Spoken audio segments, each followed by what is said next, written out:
Yeah, Manly P. Hall just talks poop.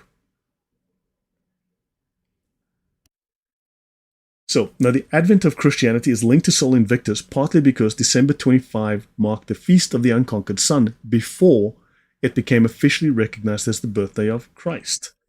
Sol Invictus was later superseded during the 3rd century AD by devotion to Mithras. So Mithras is another one that gets thrown around a lot. Sol Invictus was a pagan sun god whose cult was established in Rome after Christianity, and it was eventually supplanted by Jesus Christ. Understand that. It wasn't the progenitor of, it wasn't the creator of, right? But understand that it started after Christianity.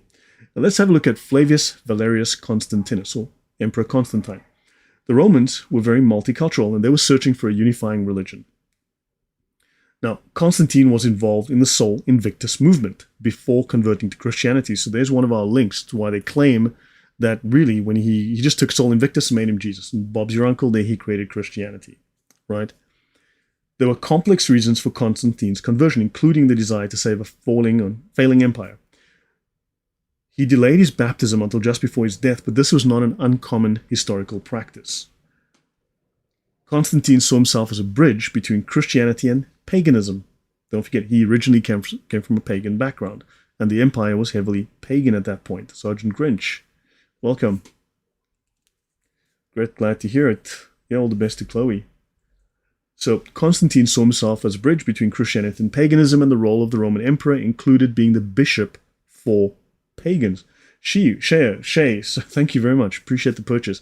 As you guys know, I said I'll just drop the link in the chat. This presentation I'm making available for $1 during the show, so please take advantage. Constantine never imposed his religion on others and did not make Christianity the official religion of the Roman Empire. He never did that. Conspiracies tell us that Christianity gained a clerical class, right? However, Christianity has always had bishops. Where once there had been equality, supposedly, there was democracy and the priesthood of the believer. Of course, we know that Protestantism leans towards the popehood of the believer. Apparently, Constantine gave the church an ecclesiastical hierarchy, just like Mithraism, Zoroastrianism, and a host of other mystery cults. These are all claims pinned on Constantine. Let's continue. Now, 3rd century Rome, according to this is the Penguin history of the church, the early church, and the story of the emergent Christianity from the apostolic age to the blah, blah, blah. Okay? 3rd century Rome, by all accounts, was a libertarian's paradise. Every citizen swore an absolute oath of allegiance to the state, but this swearing came easily to most pagans because the state in practice exerted its authority over a very narrow range of human behaviors.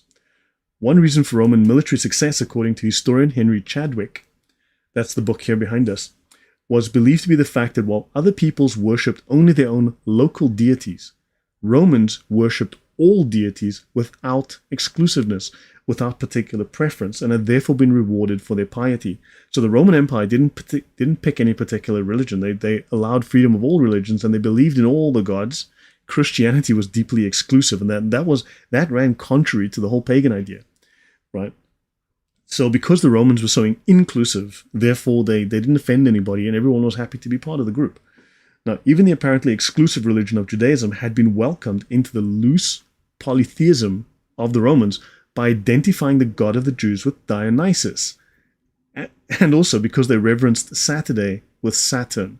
So even so, the Romans had made their own accommodation with Judaism by identifying the god of the Jews, the exclusive god of the Jews, Yahweh, with Dionysus or Saturn.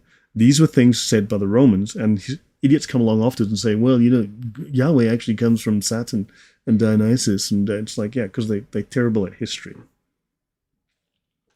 Swearing allegiance is antithetical to libertarianism. Well, I mean, do libertarians worship God? Do they swear allegiance to God, or do they worship Satan on Sundays and then they worship Mithras on Mondays? So, yeah, I mean, also, you must have some kind of cohesion. You can't simply be an island all on your own. So that libertarians also have their heads full of poop a lot of the time. So Rome's attitude towards religion was indifference, cloaked in the language of respect. So Rome's official polytheism was an effort to honor many religions rather than many gods. So the only thing that Rome required was an official nod to the city's all-inclusive pantheon. You had to believe in all the gods. You couldn't simply reject certain gods. Satos, thank you very much for your purchase. And this was an act that was in effect the ceremonial acceptance of a doctrine very similar to separation of church and state. This is not to say that the Roman Empire was all, wine and roses, okay? It was not, but we're just focusing on a very narrow slice of what was going on historically. And to make any single religion into the state religion of the empire was a concept that was alien to pagan Rome.